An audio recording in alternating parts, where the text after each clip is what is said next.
안녕하십니까. 요한복음으로 들어가는 건 17번째 시간입니다. 당신의 부활, 그리고 고린도전서 15장, 즉 사도 바울, 그렇죠. 바울의 그 부활에 대한 이야기들을 중심으로 우리가 예수의 부활에 대해서 얘기 나눠봤고, 예수의 부활은 중요한 문제죠. 그런데 그게 왜 중요하죠? 바로 나의 부활, 당신의 부활 때문에 중요한 거죠. 오늘 그거를 보자는 거예요. 당신의 부활을 보자는 거예요. 자, 오늘 볼 것은 요한복음. 요한복음은 뭐라고요? 그리스도 구원. 그 구원의 핵심에는 몸이 다시 사는 것과, 즉 부활이 들어가 있죠. 그리고 오늘 보려고 하는 것은 바로 당신의 부활.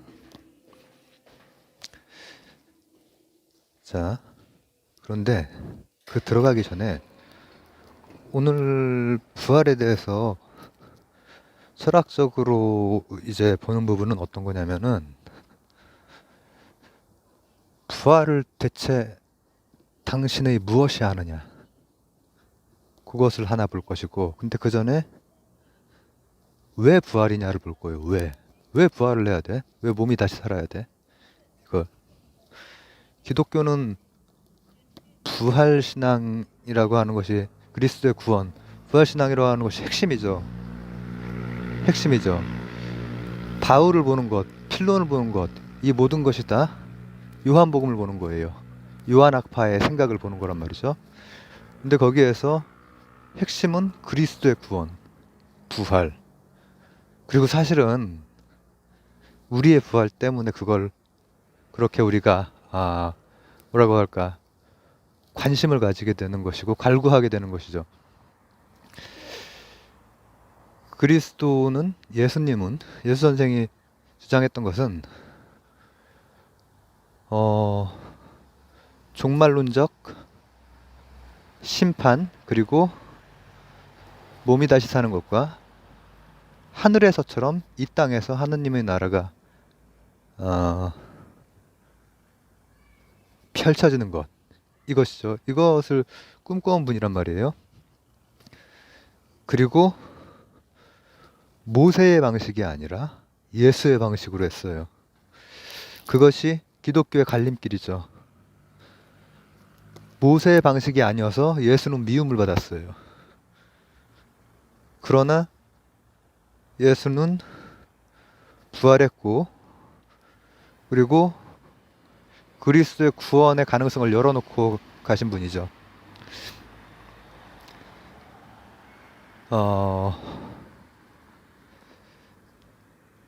부활신앙을 보는 거예요. 당신의 부활을. 근데 이 부활신앙이라고 하는 것은 왜 부활이냐를 말하기 전에 역사를 하고 철학으로 가는 거예요. 종교, 신앙, 이거는 전 안 건드리죠. 그죠? 물론 이거에 대해서도 그냥 일반적으로 부활해서 또 한 편을 더 찍을 수도 있어요. 하지만 당연히 신앙 그 자체로 하는 것이지 다른 거 없이 하겠죠. 자,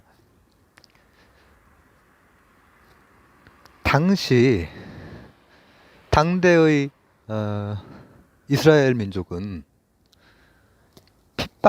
이스라엘 민족은 참 핍박을 많이 받았어요. 정말로. 얼마 전에도 600만 명의 유대인이 죽은 적이 있죠. 진짜 끔찍한 일이에요, 진짜. 근데 그럼에도 불구하고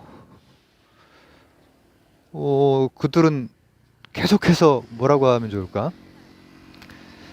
하느님을 찾고, 그리고 계속해서 뭐라고 할까? 몸부림치면서 살아남고, 그것도 아주 그 뛰어난 어떤 것들을 많이 이렇게 하면서 살아남고 있죠. 근데 그 시기도 그렇고 모세 시기도 그렇고 예수 시기도 마찬가지로 예수 시기도 아주 그 힘든 시기였단 말이에요. 그 민족에. 그 예수 시기 앞쪽이 구약 시기라고 하고 예수 시기 뒤쪽이 이제 신약 시기라고 하면은 그 요 근처의 그 시기 대략 아 이제 기원 전후 뭐 이렇게 되지만은 기원 전후 기원 전 얼마부터 해서 사실은 이제 뭐 어 기원 후 한 300 요쪽까지 왔다 갔다 하겠지만은 신학적으로는 다니엘서 근처에 부활신앙, 심판, 하나님의 나라가 임하는 것, 요 신앙은 팽배했던 걸로 많이 봐요. 팽배했던 것으로.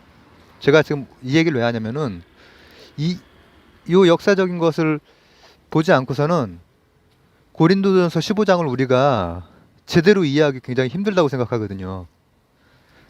바울이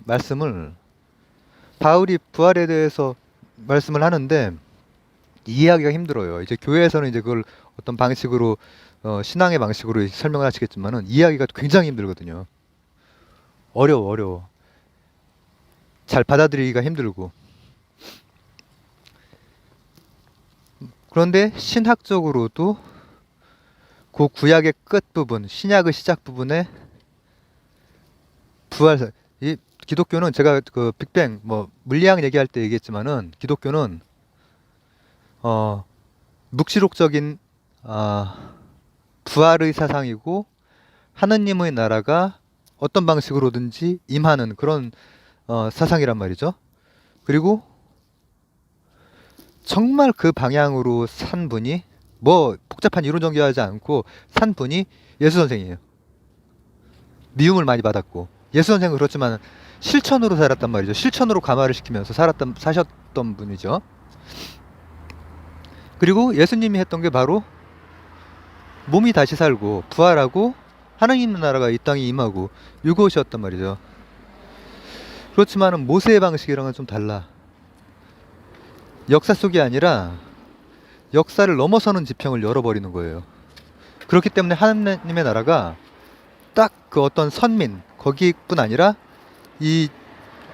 보세요. 여기는 아파트 옛날 그 서울 동네에는 십자가가 엄청 보이는데 지금은 다 아파트라서 십자가 안 보이네요. 여기 다 십자가 천지가 돼버렸잖아요. 그게 예수님, 또 바울, 또 필론, 그리고 우리가 보고 있는 요한복음의 역할이었단 말이죠. 지금 제가 앞쪽에 말씀드리고 있는 부활 사상, 부활의 신앙, 부활이라는 사건 그리고 신앙, 이것이 사건이라고 하면은 특수성, 신앙이라고 하면 보편성이 되겠네요. 제가 저번인가 저저번 시간인가 얘기한 것에 따르면 그 배경을 가지고 이제 우리는 고린도전서를 들어가 볼게요. 15장. 고린도전서의 부활에 대한 설명, 논증은 철학적으로는 빈약하기 짝이 없고 이거 그냥 탁 깨놓고 얘기하는 거예요. 말도 안 돼. 말도 안 되지만은 그 역사 속에서의 강렬한 어떤 메시아를 기다리던 우리가 왜 이스라엘에 감정이입이 되는 줄 아세요? 우리가 왜 예수님에게 감정이입이 되는 줄 아세요? 예수님의 이 중요한 것은 내 부활 때문에 그렇구나. 당신의 부활 때문에 그렇단 말이에요. 그리고 이스라엘의 감정이입이 되는 것은 내 삶이자 내 역사가 고난이란 말이죠. 그렇기 때문에 보편성을 가지고 나한테 이렇게 들어오는 거란 말이죠. 그런 상황에서 메시아가 얘기한 것은 하나님의 나라가 여기에 온다는 거예요. 몸이 다시 산다는 것이고. 근데 바울이, 즉 요한복음의 생각이랄까, 아이디어가 이렇게 얘기를 합니다. 제가 저번인가 얘기를 했었죠. 만인의 부활 없이 예수의 부활이 무슨 어떻게 있으며 예수의 부활이 없는데 무슨 만인의 부활이 있느냐? 이런 얘기가 이제 고린도전서 15장에 나온단 말이죠. 이제 한번 이해를 밟아가 볼게요. 보편성을 가진 이제 당신의 부활에 대해서 이제 얘기를 할 건데, 그것에 대해서 철학 조금 더 들어가는 건 좀 이따 하고 이 부분 먼저 해결하자 이거예요. 만인의 부활이라고 하는 부활 신앙이 이미 말씀드렸듯이 다니엘서 근처부터 있었단 말이죠. 구약의 끝부분에 이제 그게 팽배해 있었단 말이죠. 그 이스라엘 민족의 역경 속에 팽배해 있었단 말이죠. 근데 나타난 것은 모세가 아니라 예수야. 그런데 예수가 나타났기에 기독교가 지금의 기독교가 된 것이죠. 그죠? 만인의 부활이 없는데 예수의 부활이 어떻게 있으며, 그 안에서 예수가 메시아로서 단 한 번의 사건으로 왔고, 예수 더 원으로서 왔고, 그리고 보편성 그리고 특수성의 부활을 해내시고. 자, 그 다음 지금 부활이 어떤 방식으로 됐느냐, 이거에 대해서는 이 뒤쪽에 보겠지만은, 그 뒤쪽에서 이 부활은 이런 것일 것이다 라고 얘기할 건 아니에요. 전 강의를 보셨다면 아시겠지만은 저는 모른다 그리고 우리 능력으로 알 수 없다 이런 입장이기 때문에 부활이 없다 이런 입장이 아니란 말이에요. 자, 그리고 또 예수의 부활이 없다면 만인의 부활이 어떻게 있을 것이냐. 예수라고 하는 선생님의 그 구체적 특수한 부활이 없이 만인의 부활 신앙이 어떻게 그렇게 확 퍼져나갔을 것이냐 이거죠. 그 얘기를 바로 바울 선생이 하고 있는 거죠. 고린도전서 15장에서. 고린도전서 15장은 철학적으로는 빈약하고 순환 논법이라고 해요. 근데 순환 논법도 사실은 말이 안 되는 시작점과 끝점을 맴돌고 있는 논법이거든요. 그렇지만은 그게 역사 속에서 이해를 하면은 살아나죠. 그 의미는 살아나요. 그리고 저는 이제 그 의미를 취하는 거죠. 그 의미를. 자, 그리고 그 말만 한 게 아니라 제가 이것도 간단하게는 얘기를 했었나요, 저번 시간에? 바울이 말한 부활이라고 하는 것은 우리 모두에게, 그러니까 예수뿐 아니라 만인에게 일어나야 되는 것이기 때문에 모두에게 일어나는 어떠한 사건이다 라고 하는 취지의 얘기, 보편성의 취지를 가진 얘기를 했다고 했는데, 이제 우리는 한 반년 전인가 얘기를 했던 불교가 아니라 인도 사상에서 그 불교에 들어가기 전에 전개했던 아트만과 푸시케, 이게 언제 했지?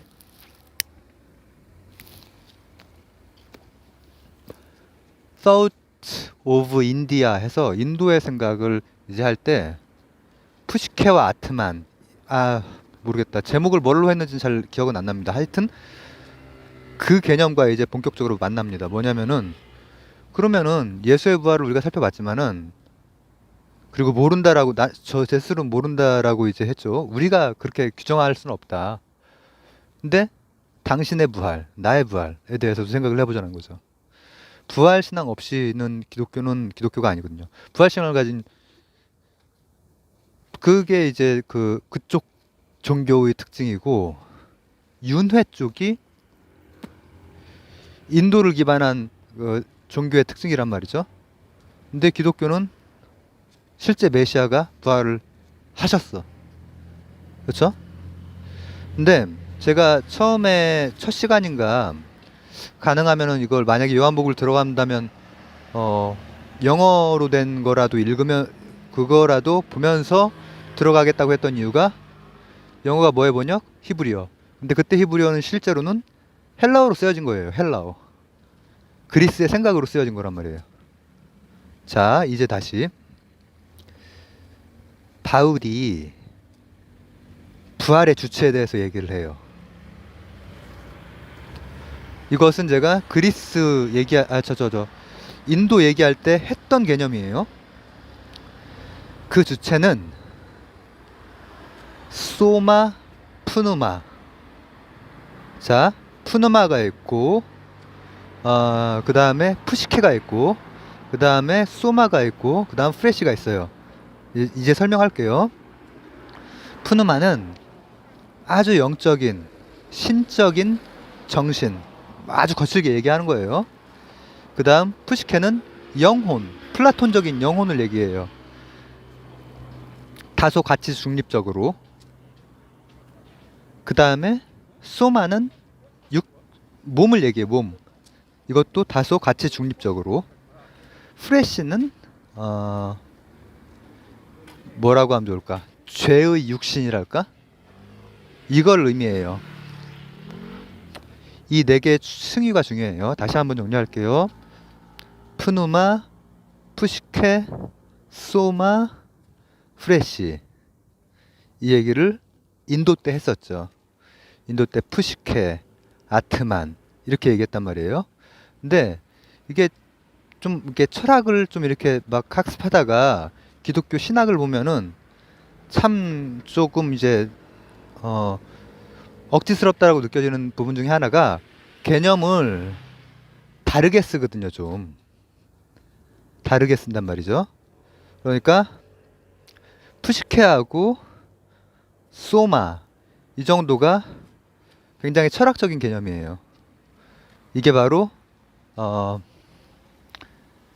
데카르트가 말했던 정신 육체에 해당해요. 근데 기독교에서는 그것을 같이 중립적으로 놓고 그 위쪽에 푸누마라고 하는 영적인 것과 그다음 그 밑에 프레시라고 하는 좀 원죄를 가진 육체 이렇게 나눈단 말이죠. 이게 이제 동양에서는 이를테면은 주역에 나와 있는 이와 기가 성리학이나 양명학이나 이런 데에서 그 개념 자체는 거의 변하지 않고 쓰이거든요. 큰 변화 없이. 그래서 이제 태어가 어떻고 객형이 어떻고 하면서 계속 전개해 나갈 수 있는 그 힘이 크게 변화하지 않고 쓴단 말이에요. 지금까지도. 근데 이제 기독교에서는 그 사람에 대해서 사람의 그 넷 중에서 어떤 게 부활을 하느냐 이걸 볼 때 그 네 개가 이제 좀 기독교적인 의미로 채워진단 말이에요. 근데 그 바울이 실제로 했던 헬라어 성경에 보면은 부활하는 주체가 프레시도 아니고 소마 자체도 아니에요. 즉 썩는 몸이 부활하는 게 아니라는 거죠. 이것은 바울 선생 요한의 정신인 거예요. 그러면 그냥 정신이냐? 푸시케냐? 푸시케도 아니야. 가치 중립적인 푸시케, 영원한 푸시케, 즉 플라톤적인 어떤 영혼도 아니에요. 그 헬라적 표현으로는 이렇게 돼요. 소마 푸누마. 소마인데 푸누마인 것. 즉 영적인 몸이 부활한다는 거예요. 부활의 주체가. 근데 저는 이 영적인 몸이 어떤 건지 몰라요. 그리고 제 생각할 때는 여러분도 모르고 목사님도 몰라요. 우리가 잡을 수 있는 시공간, 물질, 그리고 에너지 요 세 개랑 다른 거예요. 다른 거. 그렇지만 소마가 붙었다라고 하는 것은 몸이라고 하는 성질 자체가 사라진 세상은 아니란 말이죠. 즉 푸누마이지만 소마 푸누마. 자, 오늘은 이제 예수의 부활이 아니라 당신의 부활, 나의 부활에 대해서 얘기를 나누고 있어요. 근데 우리는 푸누마가 아니라 푸시케는커녕 소마도 아니야. 프레쉬의 부활을 원해. 그렇죠? 프레쉬의 부활을 원한단 말이에요. 그러다 보니까 신앙의 그 뭐랄까 진중함, 정직성 이런 것들이 다 증발해 버리고 중간이 다 비고 내가 만든 어떤 할아버지, 내가 만든 어떤 잘생긴 어, 젊은 선생님, 그리고 나, 이 관계만 남아버린단 말이에요. 그리고 막연하게 내 지금 썩은 몸이 다시 부활한다. 이 생각을 하는 거죠. 저는 지금 부활을 규정하려고 하는 건 아니에요. 당신의 부활을. 왜냐? 모르니까 나도. 나도 모르고 당신도 모르고 목사님도 모르고. 그렇지만 이제 저도 생각해보고 여러분도 생각해보고 해볼 수 있는 것은 우리나라에서의 그 번역된 성결에서의 부활이 영어로 가고 원어로 가면은 소마로서 푸누마로서의 소마란 말이에요. 푸누마. 푸누마는 예수님의 영적인 것과 맞닿아 있는 거예요. 그냥 푸시케도 아니란 말이에요. 그냥 푸시케만 해도 좀 같이 중립적으로 쓰여요. 신학에서는. 그냥 소마도 같이 중립적으로 쓰이고 신학에서는. 프레시가 이제 많이 떨어지는 것이고 푸누마가 이제 많이 올라가는 것이에요.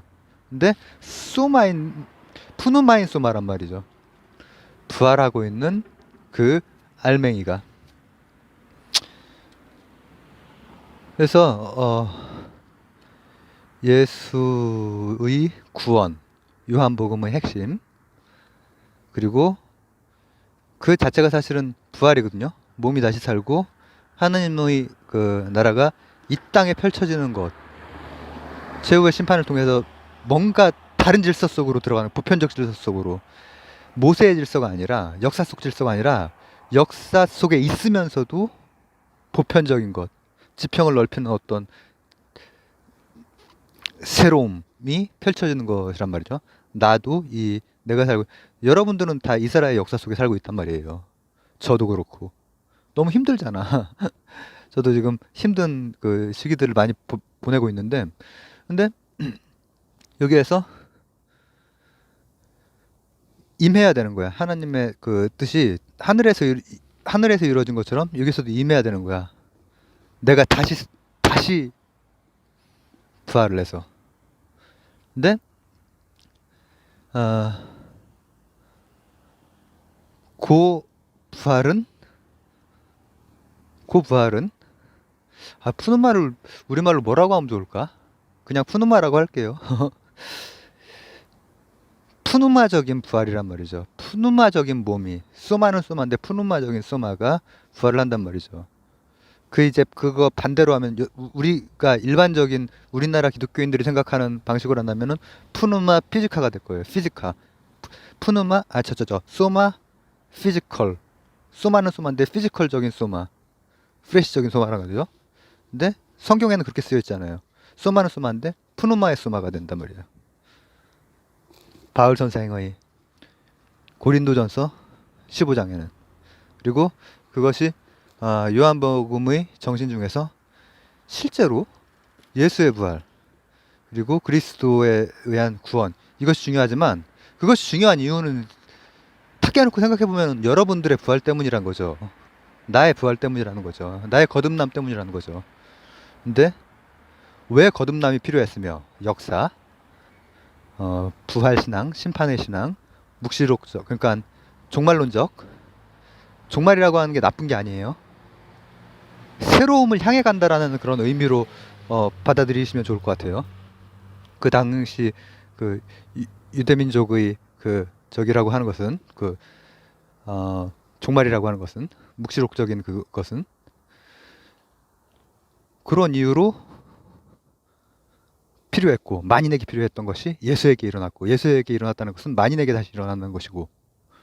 그러니까 제가 어거스틴도 그렇고 다 뭐 에카르토도 그렇고, 그건 다 내 안에서 일어나지 않으면 내가 부활하지 못한다면 무슨 의미가 있느냐, 이런 얘기를 했다고 그랬잖아요. 그리고 그 부활의 주체는 말씀드렸듯이 소마는 소마인데 푸누마의 소마라는 거죠. 그렇습니다. 여러분들의 부활을 위한 얘기 나눔이었습니다. 감사합니다.